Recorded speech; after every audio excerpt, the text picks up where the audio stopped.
Alright, I think this ship is stopped by now. Should I go ahead and call another one in? Yes, I am ready for another move. Video, if you want to come in, if you have any more, feel free. Come up with the rotator. Once you're done with this zoom, I'll call it in. Copy.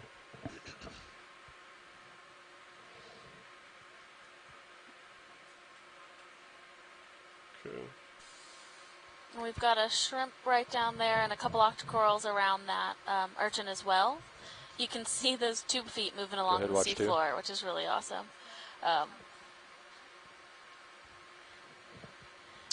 We definitely have, yes. And those little white octocorals seem to be similar to the ones we're seeing around in the more soft sediment of this area. So likely there's a hard layer under that We've traveled soft about sediment 200 top, meters. and those corals are attached to that. It looks like that urchin's going to run over that coral. Sorry, video. Sure, we'll do. Okay. Science, are you satisfied with that, or? Great, yes, thank you. Copy. I need to push out.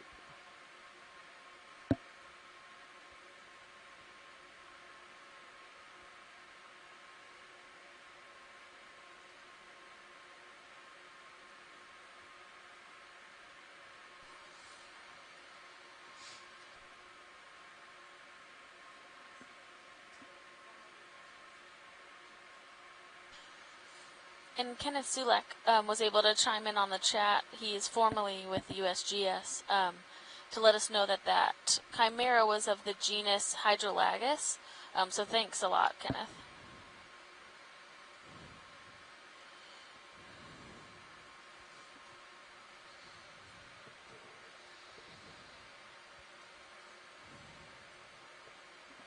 All right.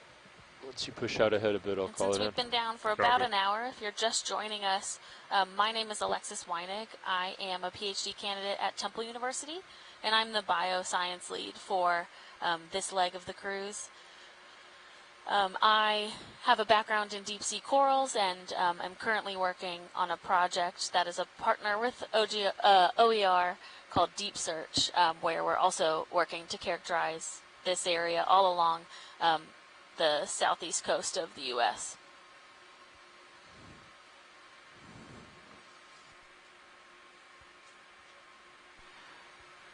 Hi, I'm Casey Cantwell. I am the bless you, Shannon. I am the expedition coordinator for this mission, and I work for NOAA's Office of Ocean Exploration Research, and I'm keeping Alexis company while Amy is at lunch. And Sean, I can for folks that are on the phone, we also have Shannon Hoy here with us. Bridge, this is ROV Nav. Yeah. Hi everyone, I'm Shannon Hoy. I'm also with NOAA's Office of Ocean Exploration and Research. I am a new mapping lead with OER, and what I do is all things maps and all things acoustics. So the maps that we collected to plan this dive is part of what is something that I'm a part of. The maps actually were collected on our previous expedition by my colleague Mike White with some really interesting data around this Stetson Mesa and Millions Mounds area. So if you have any questions about spatial context or bathymetry or backscatter or imagery and maps, please let me know and I'll be happy to chime in. And why don't we go out to folks? Sorry. Why don't we go out to folks on the phone? If you guys could introduce yourselves and your institution, please.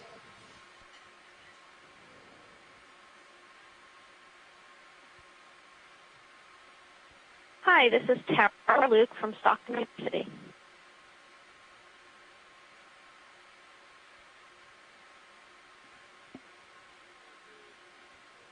Thanks, Bridge. Ship is underway. Copy that. And watch leads. And do we have anyone else joining us on the phone right now? Feel free to point out things as we go by that may be of interest. Hi, this is Eric Cortez from Temple University. Sorry, I was on mute for a minute there.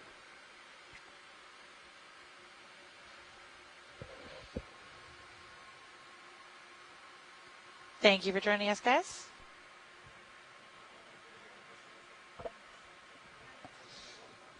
Coming up.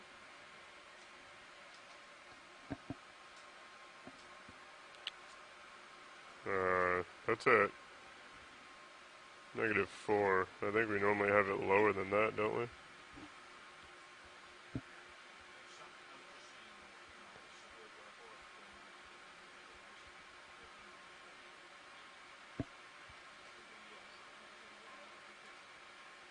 Yeah. So you want to maybe push ahead, Lars, see how you're falling behind Sirius. Copy that. Camera's still at 4.5 too, for reference. Copy. I'll tilt down just to get your head in there. It's 5-0.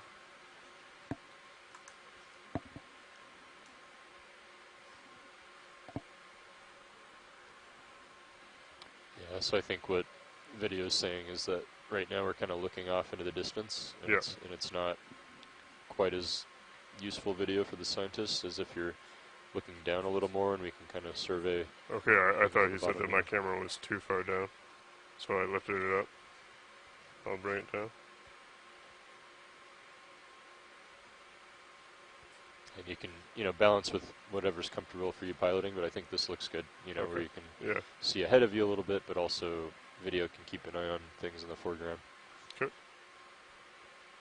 That was my misunderstanding.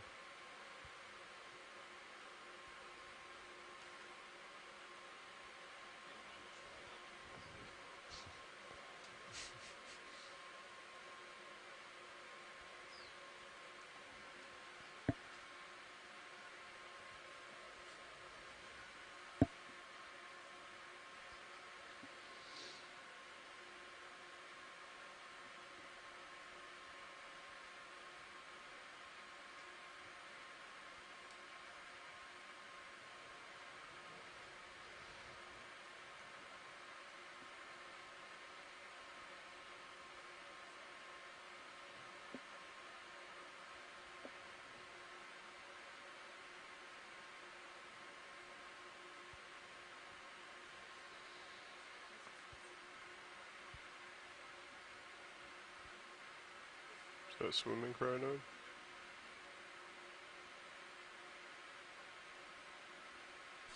Any interest in this? Yeah, swimming crinoid.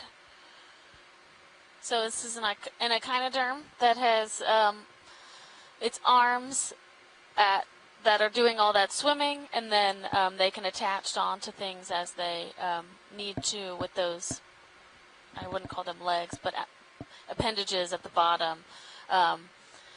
We'll see a number of these probably throughout this region, and I think there's definitely different species. I am not able to identify them, but maybe if we get Chuck Messing on the line one day, he can help us with that. But they are really beautiful creatures, and sometimes, every once in a while, we see stalked ones, which are actually quite exciting because those are much more rare. But we see these around coral and sponge habitats pretty often. I should have mentioned something.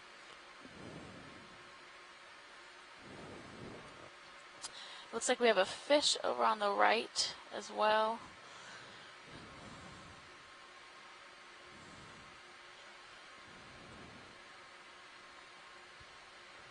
Feel free to do a snap zoom on that video if you want, on the fish.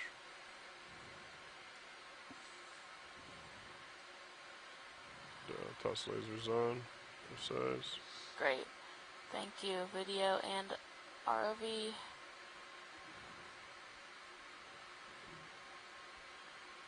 Oh, the lasers are on top of the camera now, right? Yeah. I forgot about that. It's a little different. Tilt down a little more. Keep your view. So see how quickly you're drifting backward as well. I saw that. So it's 7-0. Copy. Right. Video and science, if you are all set, we'll keep pushing out. Keep up with the moving ship. Great, thanks guys.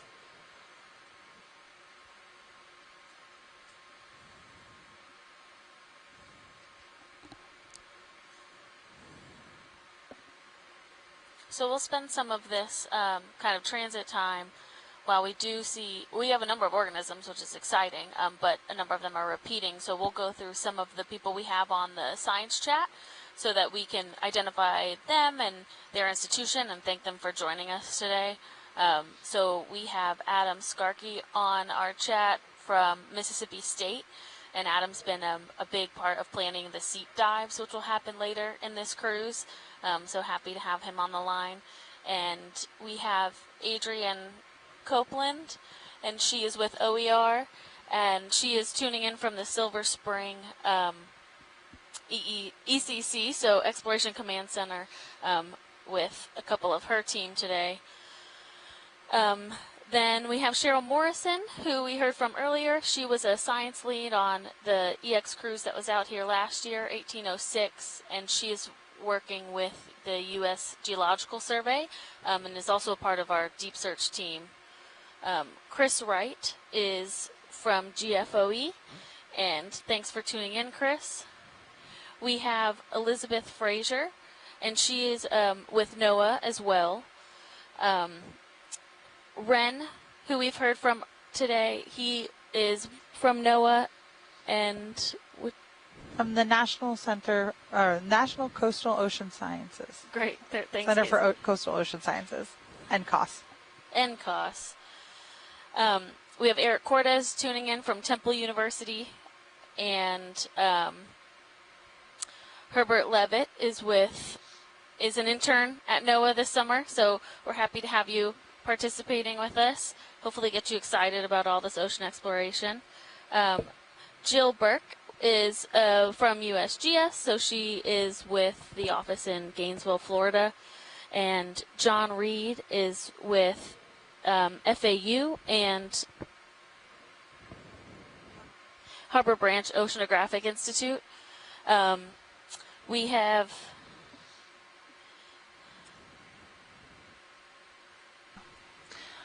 We also have Ken Sulak, who is with USGS, and a couple others that we're just going to look up your affiliations and give a second.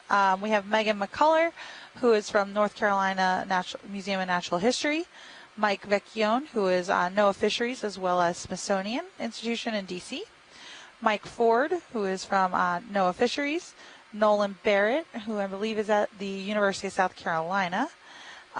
Santiago Herrera from the Lehigh University. Tara Luke from Stockton University.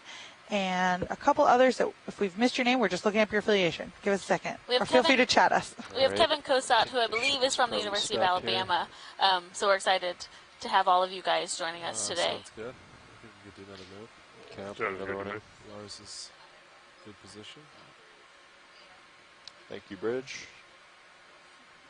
And we also have Wilf Gardner from Texas A&M. So thank you guys for joining us today. And Bridge, RV Nav. Yeah, we're going to do another move, another 50 meters. That's 50 meters, bearing 175, speed decimal 2 knots. And Nolan gave us an update. He is at the University of South Carolina, Medical University of South Carolina, but moving to Georgia Tech. So thanks, Nolan. That is a good copy.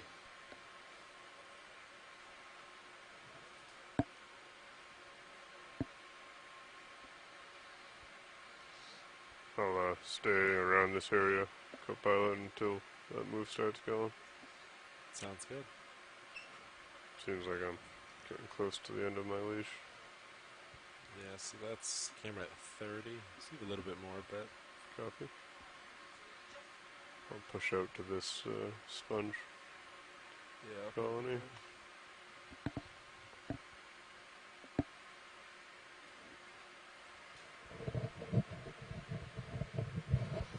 Okay, so this is Amy Wagner. I'm your other science lead, and I just returned from a delicious lunch aboard the NOAA Okeanos Explorer. And Alexis is going to step down and go grab a little bit to eat. So we are still on our way towards our mound. And we have, looks to be another beautiful sponge right ahead of us. Feel free to zoom in if you'd like video. See if I can't figure this out.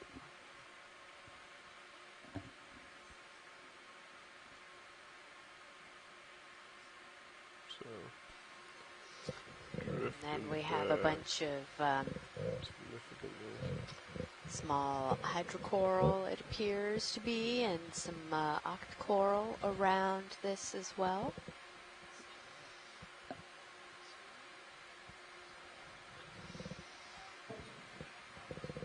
Oh, and there's a little tiny little kind of hermit crab hanging out over there. Coming up on the rotator. On the crinoid? Oh, yeah, there's the crinoid. Yeah, there's the little hermit crab. And then that would be, those are octocoral, correct? Coming up to the top.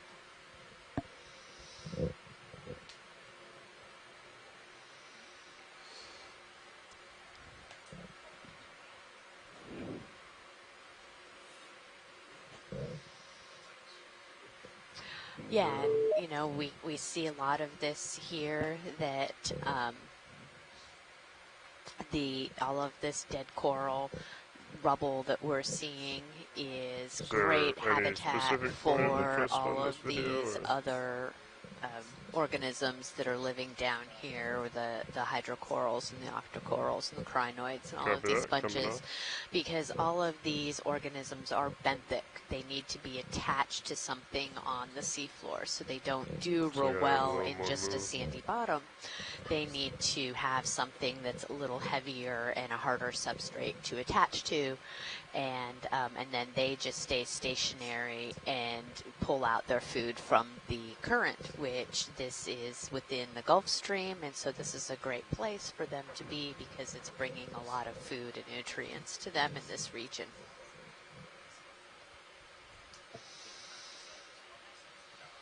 So Nolan identified that sponge that we were looking at just before is a Ferreira glass sponge. And it looks like we are seeing some fan-shaped brownish bryozoans.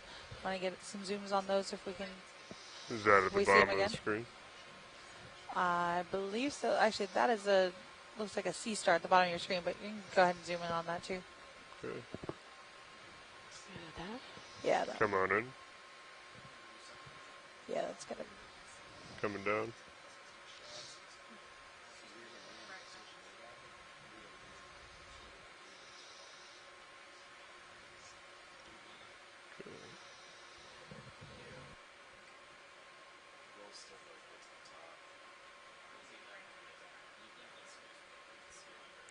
Anything of interest? Either science yeah, so that video? actually looks to be a crinoid that we're zoomed in on here.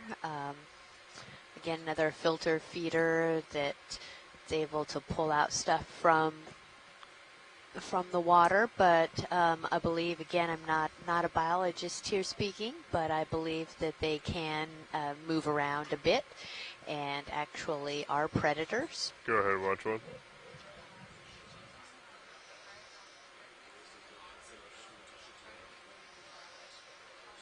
To the left. Copy. Yep.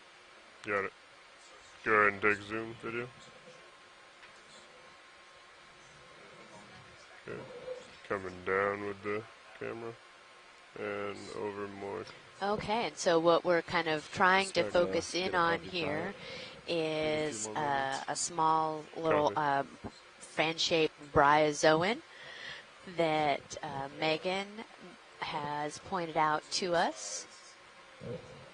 So, bounce around quite a bit. Okay, I can hold that video. Yeah, and Megan, if you can give us any further detail about an identification of this. So I have excuse me, a question for those of you out there that you see kind of to the left there. It looks like a stick or a twig, and then down to the right, or right kind of below where that bryozoan is that actually cellular material, or do we think that that's another type of kind of skeletal debris from coral? So if anybody has any thoughts, I'd greatly appreciate it, because I've seen something similar from the Ross Sea in Antarctica, actually, and I would love to know what it is. I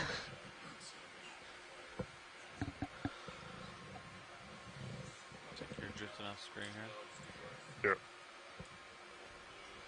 Yeah. The ship should be moving, but close to stop. Alright. Science and video, is there anything of interest in this frame? Copy that. Is science clear? I think we're good, pilot. Thank you. Copy that. Coming off. My rotator's maxed out. Copy that. I will push ahead. Coming forward. Thank you, video.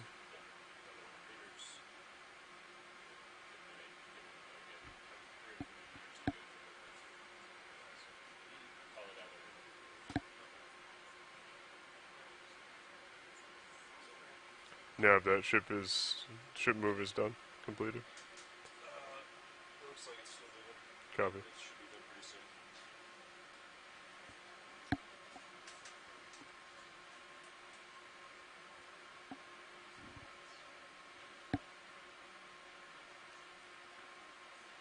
Okay, punching Yeah, out so head I to had pilot. some great feedback from my question about that kind of tube stick-looking thing that Nolan suggested maybe it could be a tube worm tube, or Tara said maybe a sponge stalk, and then Megan from the North Carolina Museum of Natural History had said that we're not entirely sure of the ID, but it looks like it is a calcareous skeleton, but it's more of the kind of gut ring around the tentacles of something that's living within it. So it's kind of I don't know, maybe kind of like its esophagus, or she was. Oh, bit. Sorry, Megan was responding for the bryozoan.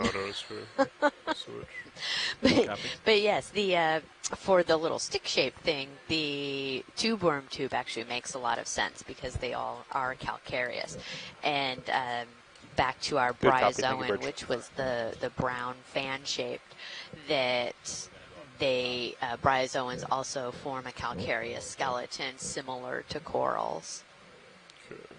Just finished up and that they move. are, again, filter feeders, and they have a mouth and tentacles that they then feed into their gut.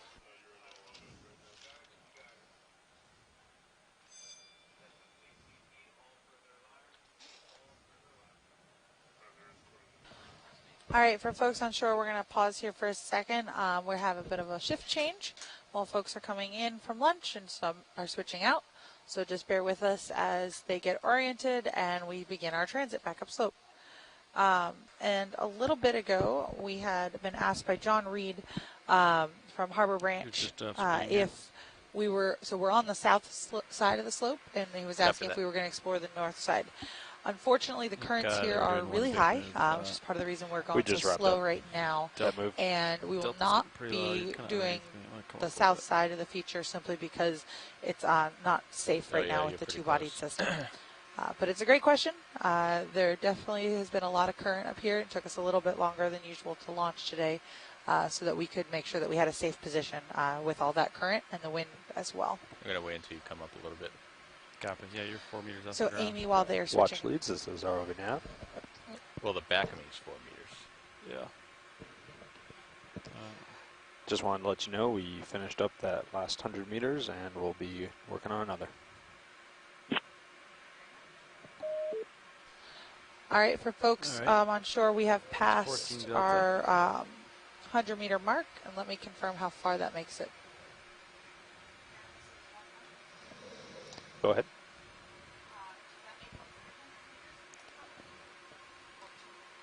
Let me double check.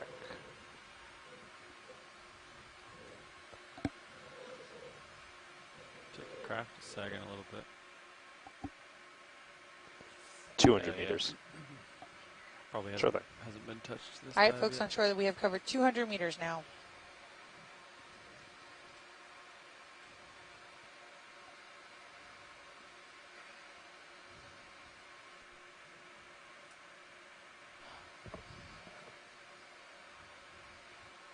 All right, Amy. So while they're getting in position to continue upslope, how did you get started down the path that you are on now, career-wise? Oh my goodness, that is a long story. But I actually started out back in middle school wanting to be a marine biologist, which is kind of ironic at this point. But yeah, I worked towards becoming a marine biologist and went to school at Texas A&M in Galveston. Oh, and what are we looking at here? Just some more, another crinoid on a stalk, it looks like. And how much do we have left in that? Or is that done? We finished up the last, and they've been doing 50-meter jumps at 0.2 knots and 175 heading. Copy. So ship is stopped at this time? Oh, yep. Correct. Yep, you're right. Cool. So it is a crinoid on a black coral, and there's something, is that a little euphysid of some sort, or a isopod that's the pink thing that's hanging on up there? Slightly. Okay. And then there's I think earlier it was about 2.4 or so. Yeah. Okay. All kinds of fun little organisms and critters hanging out on this one particular location.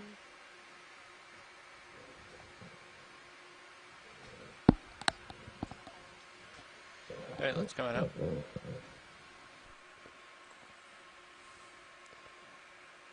When we measure the layback, do we do it to the back of the ship, or do it to the center? Back. Right there. Gotcha. Where Sirius should be, if there was no. All right. And yeah, I see Megan. She says that she went to Tamug too, so another sea Aggie out there. This urchin?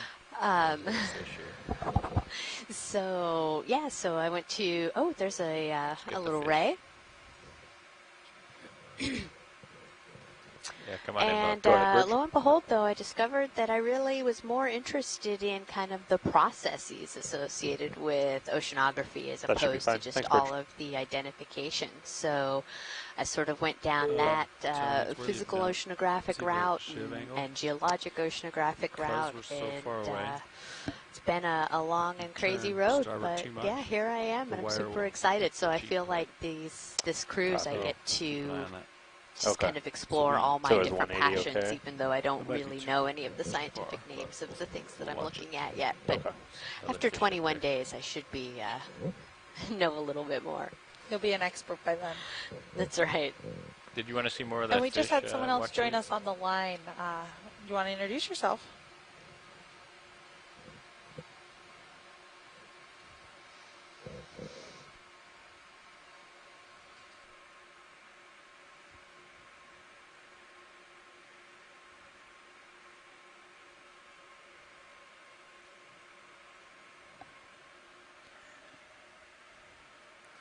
Have we seen these urchins before? Do you want to take a zoom in on this?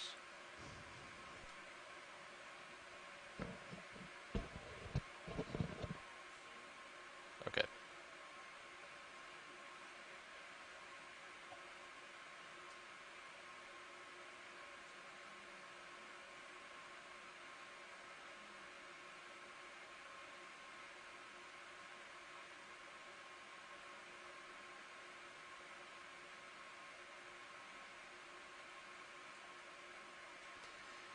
All right, let's come on out, Bob.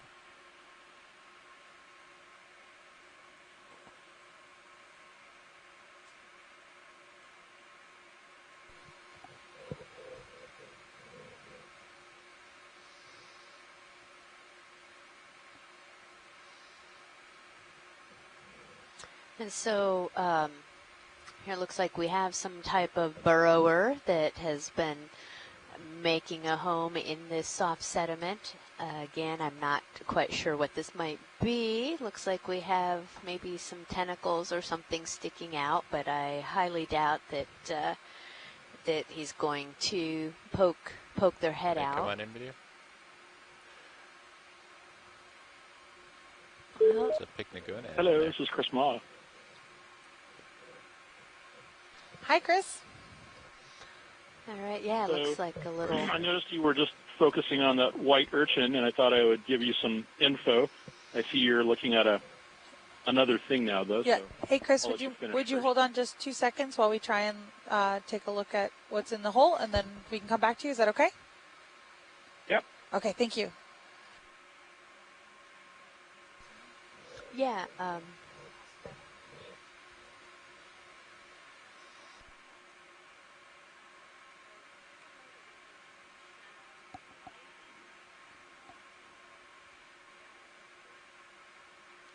Co-pilot, you can attempt something if you'd like. All right, come on in, video. All right, we're going to see if we can, get a light in here, and if anybody has an identification, it looks like it has a chunk of coral there in its little den. It looks like a crab, or maybe let's see, a deck pod, or kind of a squat lobster, maybe. It's going to give us a little view of its tail.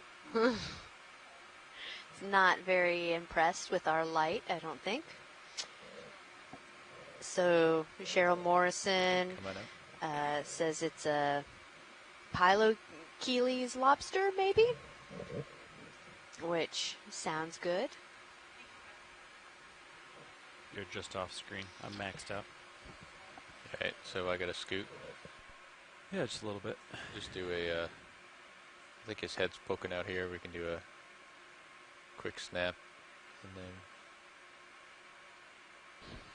And from the skate that we saw earlier, just to catch up, we have the an ID from Ken Sulak that it was a a Breviardia plutonia in the literature, though the genus name was recently revised. Oh, hey, look. Yeah, I noticed it was like that earlier. And Cheryl, now that we have a better zoom on that, the face, just in on the left side, a little easier to tell. Come on up. Yeah, it might already be maxed out. Yeah, we've had a couple people, John Reed and Megan, have suggested that maybe it's a Acanthocaris blind lobster. That really interesting color on it. I think it's just too soft. Yep, Michael Vecchione has also confirmed that the Acanthocaris. I can see your spotlight. Yeah, you can see Acanthocaris. See, this is why I didn't become a biologist, because I can't say any of the names. Totally fair. Okay, so Chris Maud, are you still on the line? Very concentrated. Yeah. I am. Thank you for holding while we caught up there. Why don't you tell us? Are always like that? Would you mind telling us a little bit about that urchin that we saw before? Sure. So that's a what's called an echinothurid urchin, most likely in the genus Ariosoma. And they're often commonly referred to as pancake urchins because when they are withdrawn from the water, which is providing the positive buoyancy to hold up their test, it is lost, and basically the tests are really weak. They're very flexible, and so the entire skeleton collapses into a flat pancake-like shape. And so when they were originally caught on deck, with trawls, that's basically what they looked like, was pancakes, and so hence the word pancake urchin. As we've begun to observe them alive, they're actually much more interesting because if you look, for example, closely around the edge of the spines, around the bottom of the urchin, they have little spines that have tips that are they're tipped with little walking legs. They're like little like the ends of a cane. They have little sort of horseshoe-like structures on them, and they use those to walk around on the bottom. So they're like little giant balls of spiny walking aroundedness.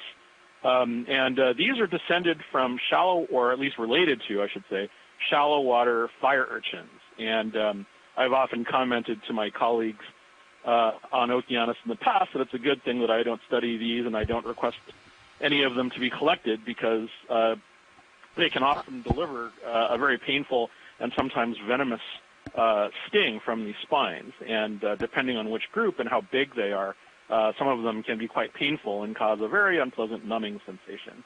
But there's a number of really they're just an endless source of fascinating little bits of echinoderm trivia, including the fact that these were actually described first from fossils. They're early on in the sea urchin sort of tree of life. They're right down there with sideroids as being fairly early on the diversification of sea urchins, and they're really sort of a commonly encountered group when you get into the deep sea. And so we'll probably see much more of them. I suspect this one.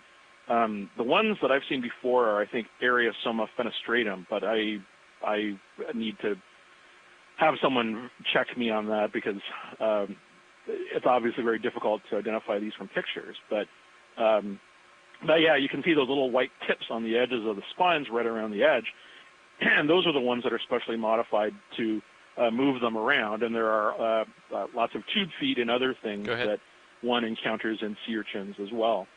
These usually go around looking for organic detritus and other types of things. Copy. And if you see one, for example, if you see any kind of big sargassum or other kinds of seaweed, you'll often find several of them crowded around it trying to feed.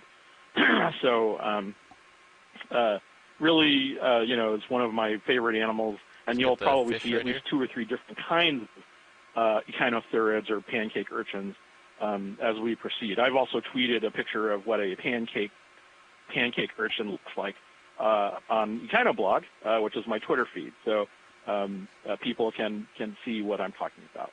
Anyway, I'll let you get back to it. Looks like you have some sponges and things. Let's get ahead. This is Chris Ma at the Smithsonian. Come on in. I'm the echinoderm, one of the echinoderm people. So I'll talk to you guys later.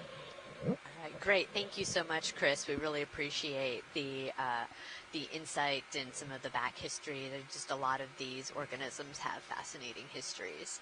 And also appreciate the fact that you're not asking us to collect it and possibly get stung by poisonous or venomous spines. So what we're looking at here, actually, I do not know what we are looking at here. Looks like a, sounds good. I'm assuming we're going to say last, fish, 50 meters, eel. 175.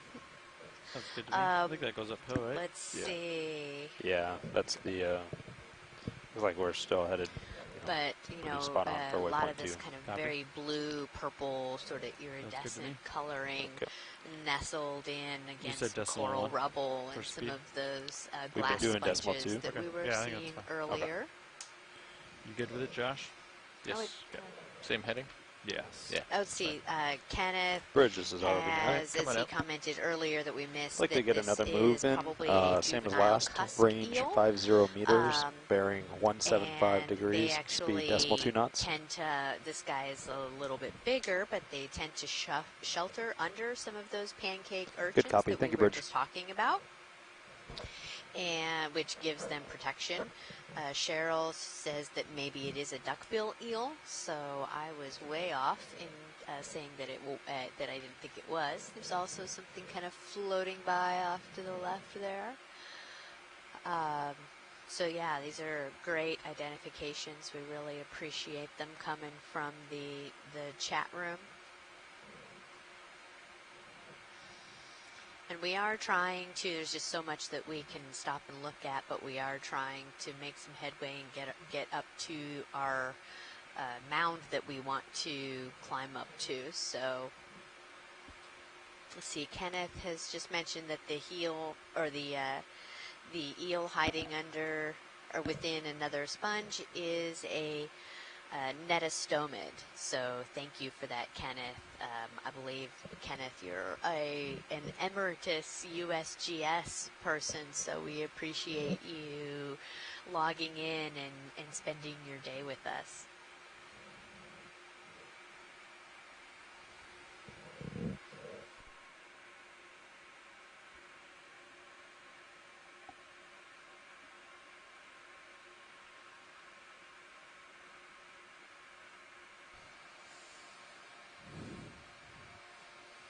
Okay, I have arrived. Alexis has arrived back from lunch.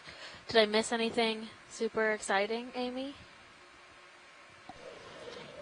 We saw a great blind lobster that Looks had like dug a quite a substantial hole for himself or herself.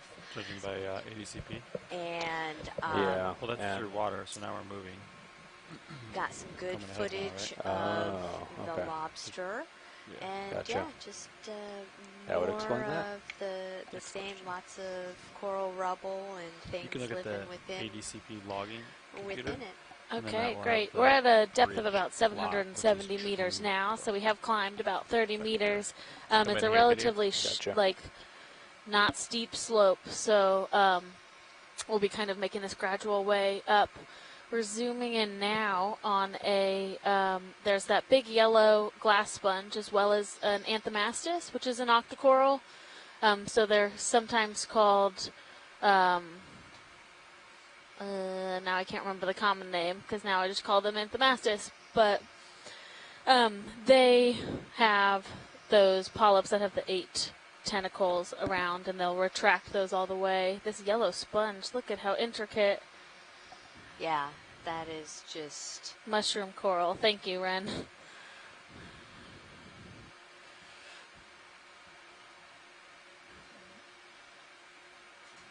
Oh, and there's a little critter climbing around on it.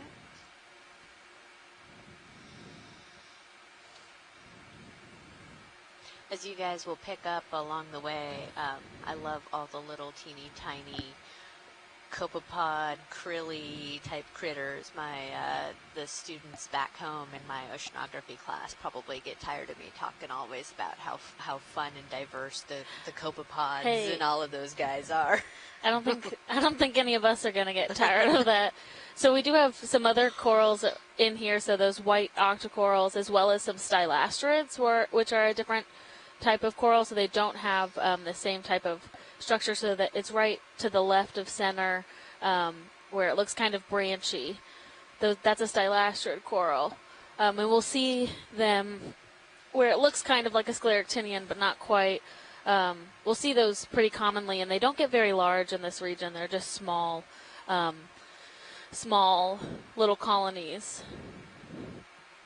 And we have a cup coral right behind those white corals. I can't tell you what kind right now because I can't see the front of it, but that looks like a cup coral skeleton. Yep, sure does. Towards the back there. So that's one of the things that it does take the closer look to really understand how diverse these skeleton matrix are. We have sponges that grow encrusting on the skeleton as well, so those like clearish, opaque are also sponges, just a different type than the yellow or white larger glass sponges that we see. And those yellow stalks, again, are hydroids, so those tend to colonize the dead skeleton. And we have a couple barnacles growing at the top of that hydroid, so they've got their little feet out.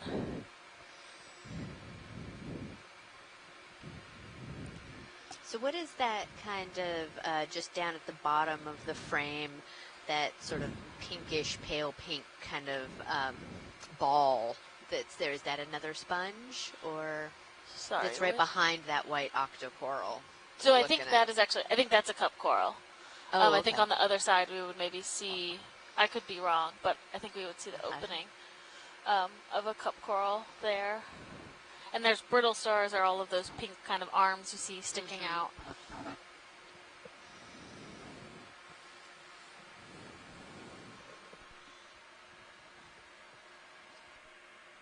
Yeah, we can come out partial at least.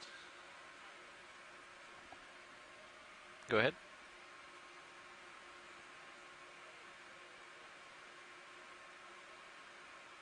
Copy.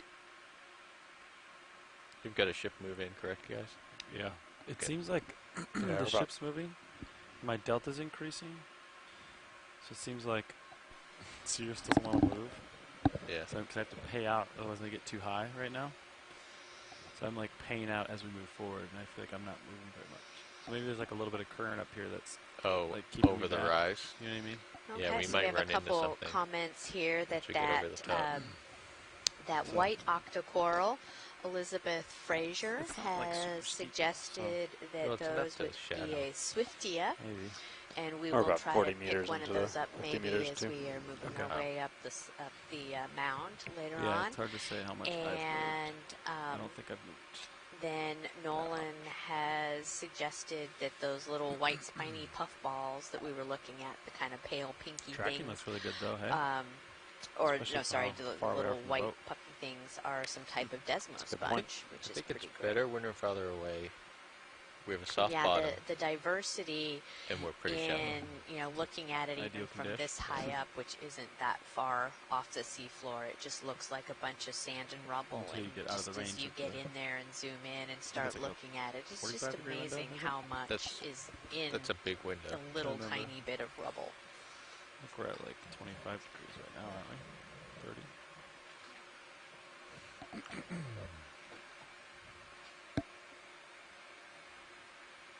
And there's not much rolling or pitching.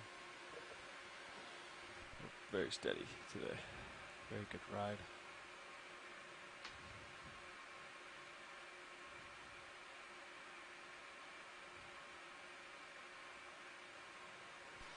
And so as we're looking at this, and we had that zoom in of that one little rubble patch and could see how much was there, and as we're looking around and seeing all of these different rubble patches, it's no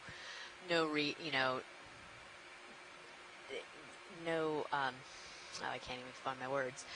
It's very easy to see why this is an area of a habitat of area of particular concern, because the diversity is really astonishing.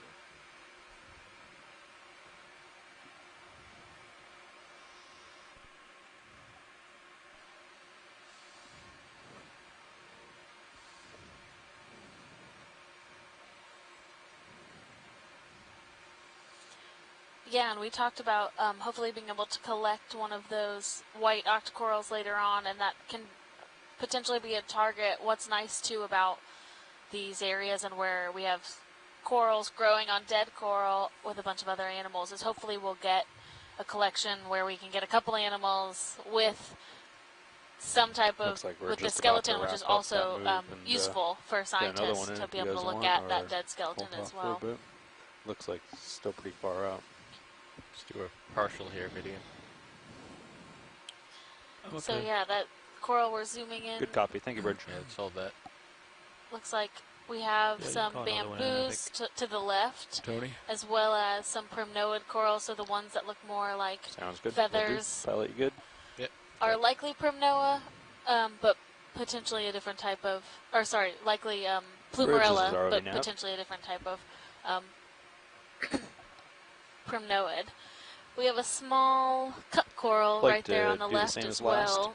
Get another move in, range 50 meters, bearing 175, speed 2 knots.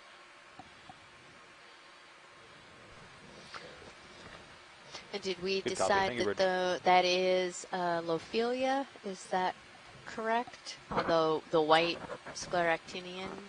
You know, I'm not quite sure. The way it's growing is a very regular growth form, and so sometimes when we end up collecting this, it actually could be an ellipsamia, but it could also be Lophelia. Sometimes it just takes looking at so really you can tell based on the calyx, so where the polyp is growing out of, and that can be hard to see, not only like from video, but even if we zoom in, it can still be difficult to tell, and it requires looking at it closer at the surface.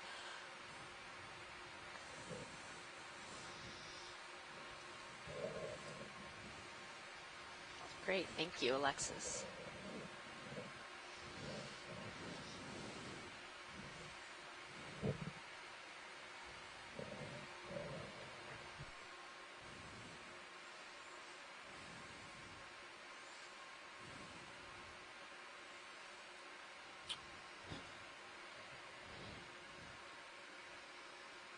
Do a snap on the fish. So it looks like both Eric and Ren are thinking that it's either an ellipsamia or madrepora, so probably not Lophilia. And yeah, Cheryl's on the line saying it's at this depth. Last year they did see an Elpsamia profunda, but again, it can be hard to tell. We have another eel, it looks like.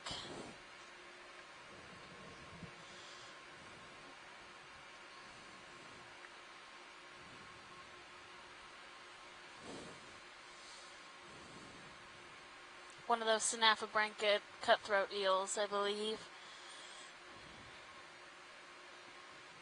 Alright, it's coming out.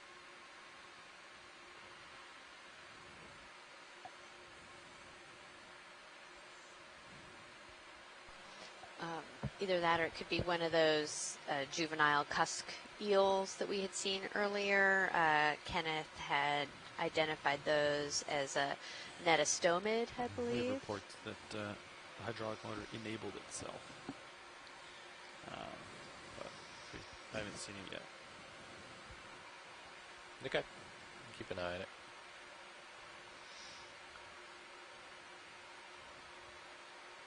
Sorry, we have this one. Copy. Bow pack enable.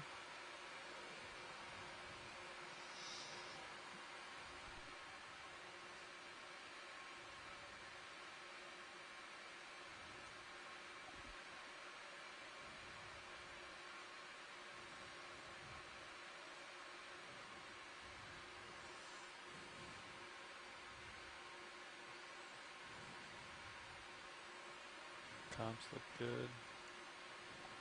Any ground faults? Yeah, one of our new LEDs. Oh, really? So we have bank 3 off right now. So we are only running 2 of 3 banks on Sirius. We'll suss that out. Hopefully it repeats itself on deck, but otherwise it can figure it out. Get a bucket of water or something.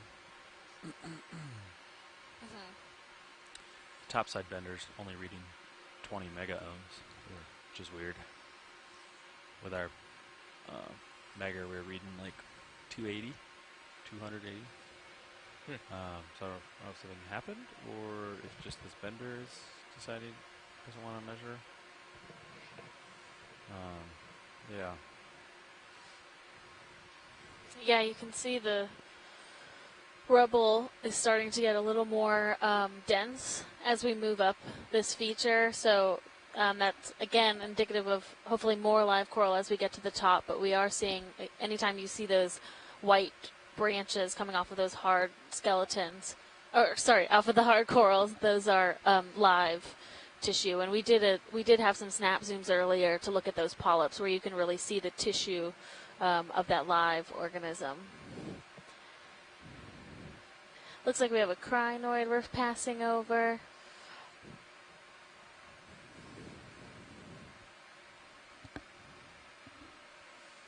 Yeah, if we want to just take a snap zoom on that. It's coming on the crinoid.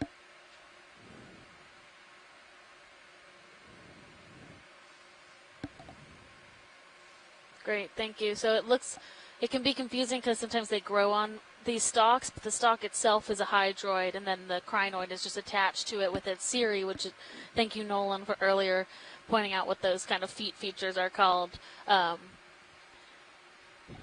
And they generally will attach like that. So a lot of these animals, brittle stars as well, will put themselves up into the water column a bit higher than they would if they were on the sediment or on the sea floor in order to have some of that current passing through their feeding appendages so that they can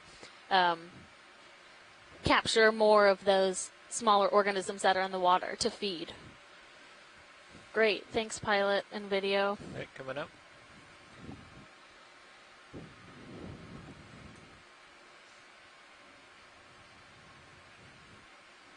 Yeah, and as Alexis was saying about that, we can see that those white tips are, the live portion of the coral. But from a paleo perspective, what's really great is that we can look at the dead part of the skeleton and use these as a sort of a proxy for past ocean conditions and climate and whatnot. So We don't know exactly how quickly these grow. Do you have any idea of the growth rate of?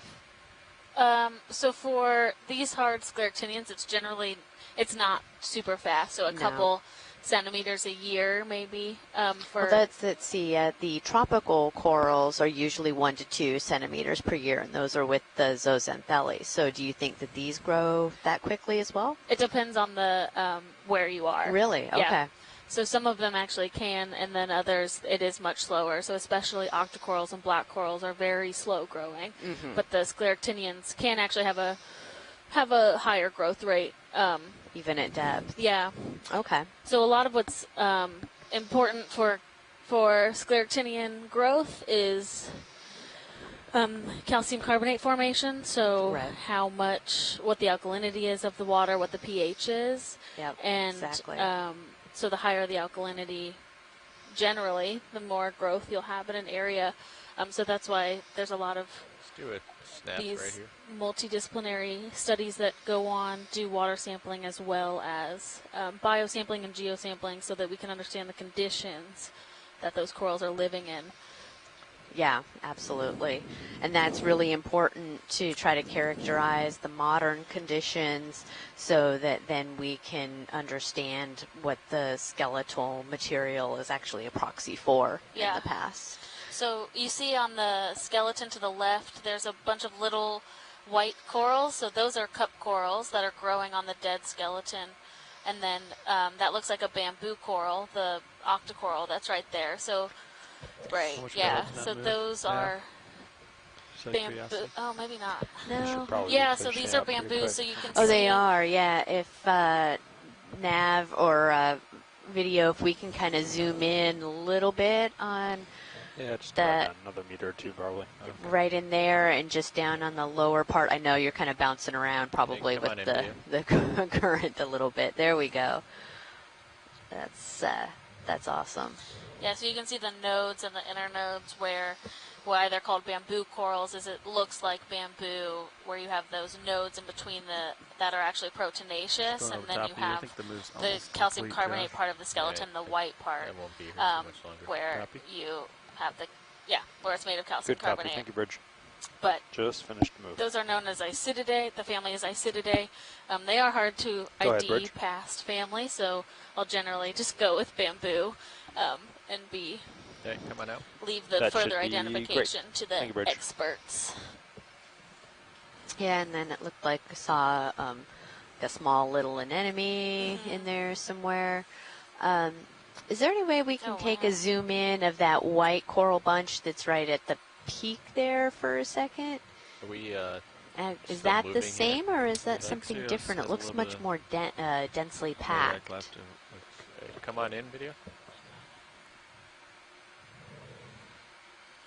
Oh, no, it's just a so large. So that actually is Lophilia. Okay. So that is Lophilia. You can tell by the how rigid the calyxes are. So around the polyp, you can see Okay, I see what you're talking all about. those different septa versus if we zoom in on another Nelopsamia later, you'll see that all of those how rigid it is not there, and you can see how kind of more randomized the Lophilia colonies are, whereas the Nelopsamia and Madrepora are much more uniform. Okay. All right, yeah, and we're getting some information here that John Reed has said that some of this Lophilia rubble has been dated to be about 40,000 years old off of Florida.